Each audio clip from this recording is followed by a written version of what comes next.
All right, we are back with another Pick'em video. It is Saturday, January 17th in the NBA. I know we got football going on. I'll be watching football later on, but for this video specifically, going to be NBA we're talking, and we've been on a roll lately. So if you've been on this run with us, if you've been with me throughout the entire season, go ahead and do me a favor, hit that like button. I'm trying to get over 100 likes, would be great. Trying to push the algorithm a little bit more. So I appreciate anyone that does that. If you got an extra second or two, comment would be great. But yeah, we've been cooking, and going to really love the plays for today as well. So we are going to go over the recap of yesterday's video picks real quick, then we'll hop into the plays for today with all the analysis and everything, and that'll get you guys on your way, and you can enjoy your Saturday with a bunch of sports going on. So big slate in the NBA, couple football games, you can't beat that. So hopping into the recap, we talked about 4 plays. Well, I guess we talked about 5. Kawhi didn't end up playing, but Jalen Tyson, MVP of the night. How about a 40 bomb pretty much? The dude absolutely balled out. No Garland, no Merrill. We talked about all the reasons we were going to it, but great value on a low line. And this stayed at 13.5 the entire day. I even saw it at 12.5, heavily favored on the over in some books. So hopefully you guys took advantage of that one. It was a good day to be on Jalen Tyson.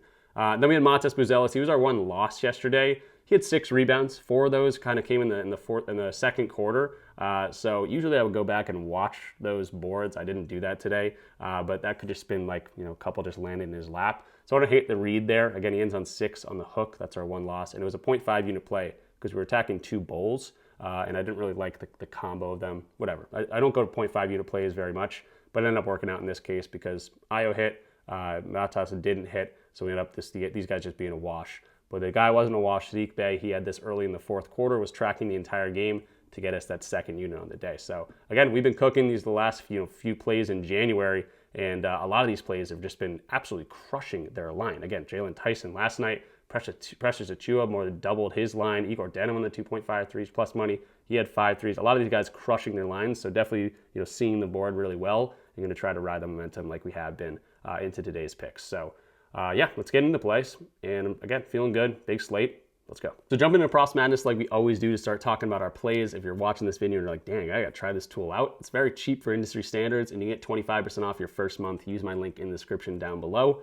It lets them know that I sent you there. But I'm attacking Anfernee Simons here. 16.5 points, minus 105 is the value on the over. He's coming off an explosion of a game. That's not particularly why I'm going to this. It's really because of the injury news of Peyton Pritchard. Rolled his ankle last game. Probably will not play in this game. He's doubtful right now. And against this closing line, again, this is just the lines he's had, but without Peyton Pritchard, going to get extended run today. He's actually been great against this closing line. 60% of games he's going over the last 20 games. So this is not a guy that's a bum here. Obviously, the hit rate doesn't look great, but he's going to get the extra time in the court. Anfernee Simons, another guy. I watch the Celtics all the time. This is my team. He comes in, he got the absolute flamethrower off the bench. Today he's going to get the start most likely. And again, this is a guy that the Celtics might look to trade at the deadline. They might want to continue to showcase what he can do. He's an expiring contract in the books for the Celtics after that Drew Holiday trade. And a lot of teams are interested in those expiring contracts so they can get off the money. And Anfernee Simons probably looking to go to a different team. He's in a subdued role, a reduced role here in Boston.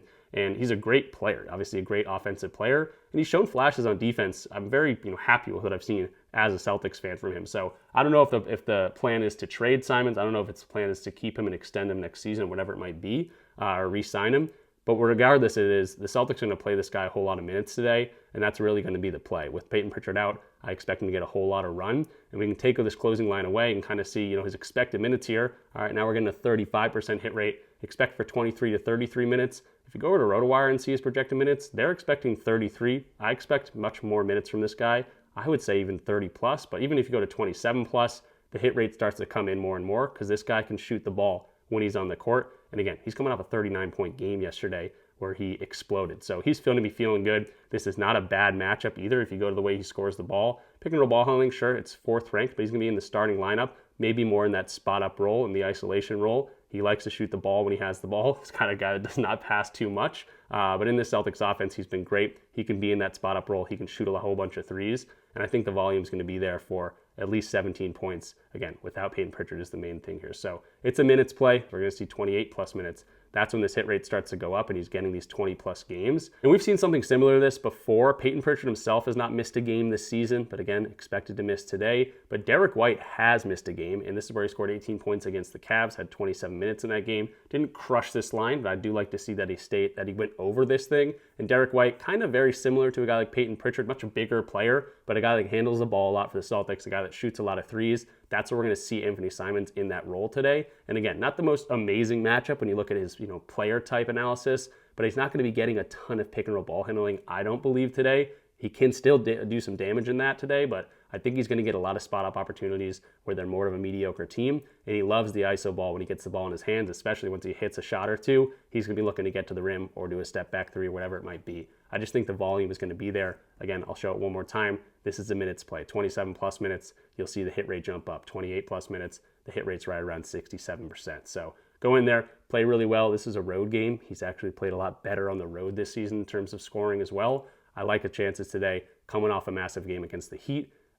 Just keep cooking, Simons. 16.5, a guy the Celtics might want to showcase before the trade deadline. Perfect opportunity to do so. Moving to the second play here, I like Brandon Miller on the under 3-pointers made today at 2.5 plus 100 on the under on FanDuel. A guy that can absolutely knock down threes, but the past 4 games has not been knocking them down at a very good clip, and even hasn't been shooting a ton of threes. 1 3 in this game against the Clippers, 6 threes, which is pretty decent, pretty normal for a guy like him against the Lakers.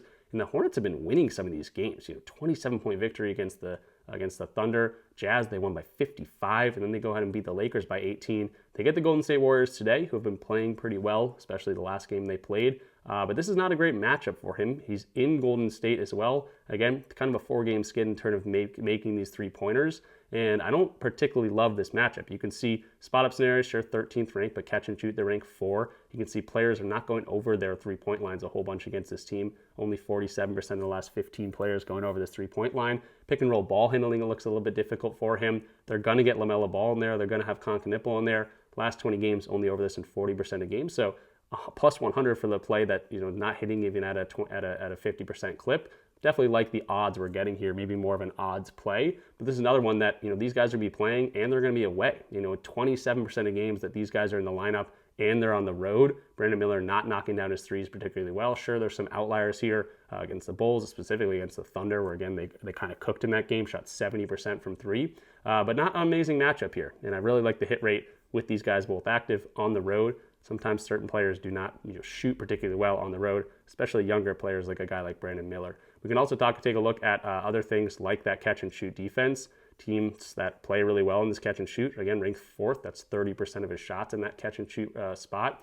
We can see opponent rankings. We can see the catch and shoot. In challenging matchups, he's not hitting this very well. 1 of 7 games he's going over this in these difficult catch and shoot opportunities. Really, really love to see that. And the Warriors, on top of that, don't allow a lot of 3-pointers in general. If you want to go to challenging in terms of that as well, we only have a 3-game sample size, but under in a lot of those. And if we get rid of the catch and shoot defense and just look at the 3-pointers allowed, difficult matchups that don't allow a whole bunch of threes, he's only over in 1 of 4 games. So it's a difficult spot for Brandon Miller, and he's kind of a guy that thrives in those spots that he can get open looks. Some guys play well when they get open looks and they can knock down the threes. That's a guy like Brandon Miller. And then you look at other guys like Duncan Robinson, a guy that we've gone to the past few videos actually when he's played in these difficult 3-point matchups. And he's kind of a hard shot taker, hard shot maker. He kind of needs that pressure to knock him down. And Brandon Miller, kind of the opposite of a guy like Duncan Robinson. He wants those open threes, which you might find hard to get today. So I'm liking this spot. Brandon Miller, plus money, especially here. If this was like a minus 115, I might even still look at it. But definitely on the plus 100 at FanDuel right now. I definitely liking this one. Moving to the next play here, it's going to be Alex Sarr to get some assists. It's plus 100 on the over. We're not asking for too much. We're asking only for 3 assists. And he has not been hitting this a ton this season, 45% of games. If you actually zoom out, he's over this in over 50% of games. But he doesn't crush this line all too often, especially after the beginning of the year. But they've made some trades here. They don't have CJ McCollum in the lineup, so maybe things have changed around, and the hit rate has not been amazing. But one thing I'll point to is I usually look at these injuries because I think that can be a huge shift in how the game is played. And without a guy like Bilal Coulibaly who handles the ball a decent amount, he's been getting a whole lot of assists. And, Bilal not the most efficient scorer either. So a lot of Alex Sarr's assists come off these handoffs into 3-pointers or these handoffs in that mid-range area where he curls around and sets a screen. And some of those aren't even counted as potential assists. You can see low potential assist lines here. Pretty much maxing out at like 7 in the games he's going over. I guess he had 8 right here. But even with 6 or 7 or 8 potential assists, we're only looking for 3 and some of those are really efficient ones where you're getting the guy a handoff, he's pulling up right off a screen, and that's a wide open shot a lot of the time. So without Bilal here to handle a lot of the ball, Alex Sarr gets a boost in minutes, he gets a boost in passes, he gets a boost in assists, and it makes a whole lot of sense for me actually when you look at this. Again, not a guy that you might think is a huge difference maker in terms of an Alex Sarr assist line, but for terms of the hit rate, it does make actually a lot of sense. The next thing I'll point to is the Nuggets are a team that have been giving up a decent amount of points recently, especially. Their defensive rating this year is 23rd ranked. The last 10 games, pretty much without Jokic, they actually ranked 27th. So their defense has been struggling a decent amount. I think their pace is also up. Jokic is a slower guy. Now Jamal Murray's got the ball in his hands pretty much all the time, and he kind of runs that basketball a little bit more. So we could see a higher scoring game than we usually see from the Nuggets before, when Jokic was playing, which I do like to see. And assists allowed also jumps up from, the 16th or 19th ranked. Over the last 10 games, they're 21st ranked. So that goes hand in hand with the pace. And again, that's just going to be more potential for some assists here. So it's a weird one, 2.5 assist line. But again, it makes a whole lot of sense when you start thinking about it. They are playing in Denver, which I don't love to see. But again, I'm more looking at the things like, assists allowed, even just for the entire season. They rank 18th. This is a favorable matchup. We can see games that used to play in teams that are 20th or 28th in terms of assists allowed. This is when these numbers start to come up. Probably they're difficult matchups for him. He can get the easier matchups for him. He can get the assists in the paint. They rank 21st there. That's a nice matchup for him. But again, in these mid-range, in these 3-point handoff and pull-up threes, those are the ones I'm liking. Bilal Coulibaly, not particularly a great guy in that action. So we're going to see other guys here doing stuff like that, like a Kai-Sean George or others on this Wizards team. Hopefully it's not a blowout. It is a 12.5-point game. That would hurt him, but he should see the time in the court. If we go over to RotoWire, we can see the projected minutes for him in this game. Going over here, projected minutes for Alex Sarr, 28 minutes. So hopefully, again, this one stays relatively close and he can get that much time in the court. And again, we're not asking for too much here. We're just asking for 3 assists. The plus 100 price tag is very, very good. I wouldn't play this too high. It's not, if this was favored on the over, I probably wouldn't even be looking at it. But anything in terms of a good price tag, I definitely like this play at 2.5. So Alex Sarr against the Nuggets without Jokic, liking our chances here. Hopefully it doesn't blow out and we can get some decent amount of minutes from a big guy. And finally moving into an old head here, Klay Thompson knocked down some threes against the Utah Jazz. Now, to be totally honest, I was also looking at his 14.5 points. And I might end up running both of those. You'll see that in the recap if I put some units on his points line too, which is at 14.5. But I really like the spot for Klay Thompson. The Mavericks are completely, destroyed in terms of injuries to their best players. PJ Washington's going to be out. Cooper Flagg's going to be doubtful. Anthony Davis is going to be out for this game. So it's going to be Klay Thompson. I don't think he's even going to get that much run. You can actually see in the past few games, 23 minutes, 27 minutes, 23 minutes, 20 minutes, 29 minutes, 27 minutes. I don't expect anything even more than 29 minutes. So I do expect 20 minutes from the guy if I go to see the suggested, see the games he's playing, if I go to minutes. 20 plus minutes. Again, I don't expect nothing crazy. We'll do 20 to 31. We'll max out at 31. But 20 plus minutes, I totally expect from Klay Thompson today. And we haven't even talked about the matchup yet. So now this is a 50% hit rate. Now let's look at the few games that PJ Washington's been out this season. It's actually been 9 games. He's over this in 6 of 9 games. And what I really like is the fact that he's shooting so many threes. If we go to 3-pointers attempted, right down here in the graph, on average this season, he's averaging 7.8. Without PJ Washington, he's averaging over 9 threes attempted per game. If you take Cooper Flagg out of the equation too, we've only seen the one game, and Anthony Davis wasn't in this game either, and it was against the same team. He shot 13 threes in that game and absolutely demolished this line. 6 threes, 46% shooting on 23 minutes. So he comes in there and starts jacking up the ball. Again, when he doesn't have to think about other guys that are better than him, PJ Washington, Cooper Flagg, Anthony Davis, taking a lot of his shots. Klay Thompson's a veteran on this team, and he's going to get his shots up when he's on the court for a limited run. Again, not going to expect 35 minutes from old head Klay tonight, but really liking the volume he's been getting. Again, just a tiny sample size, but good to see without PJ Washington also getting over 9 threes. And games without AD and PJ Washington, this is games with Cooper Flagg, this jumps up to almost 10 3-pointers a game. So even looking at this, just looking at 3-pointers attempted, I think he's going to come in there and start jacking up the ball, especially coming off the exact same team. 6 3-pointers here. This is a team that ranks 30th in catch and shoot. A team that ranks dead last, 30th in above the break threes. Spot up opportunities. They rank 30th. They allow open shots, and Klay Thompson loves to hit open shots. Games he's seeing, 8 plus 3-pointers attempted, his hit rate starts to go crazy. 80% of 15 games with 8 plus threes.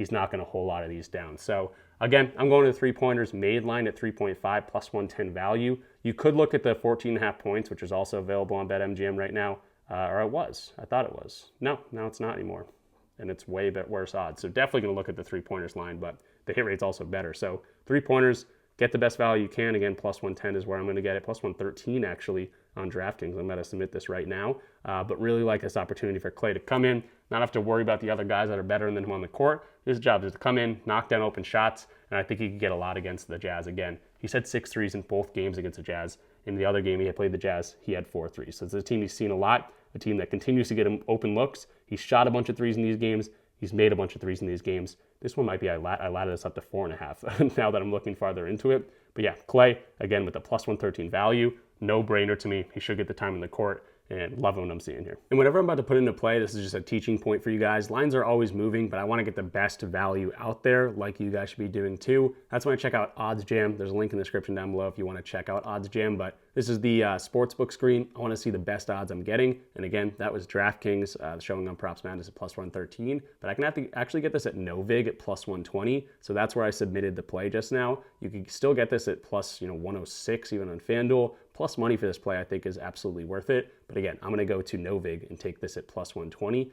Also good to see a really good signal here. There's $750 of liquidity available on this plus 137. That means someone has $750 on the over at minus 137. Very, very good signal. ProfitX, Novig. I can make a whole video on those alone. But yeah, really liking this spot for him to knock down some threes. And again, I'm taking the plus 120 over on Novig. And before we jump into the recap, I got to shout out Pickit. It's the best bet tracker out there in terms of tracking all your plays. When you sign up using my code RichPicks, link in the description down below, you're going to get $3 or $100 just by syncing one sportsbook. It's totally free for you guys to use. They have a great mobile app, but just showing what I've been doing over the last few years. This is all verified, tracked through Pickit. I don't have to do anything. I just go ahead, sync my sportsbooks, whether it's DraftKings, FanDuel. I do the DFS platforms a whole bunch, and we've been cooking over the last few years, up 530 plus units. And you can actually see a lot of this is from the last year alone, last calendar year, when I went very, very heavily in terms of sports betting, which I continue to do this year. And you can see the profit from December 30th at 141, and it just went up and up and up from that. We're in a really good spot from last year. This is where I got a lot of my profit, so good time to be tracking my plays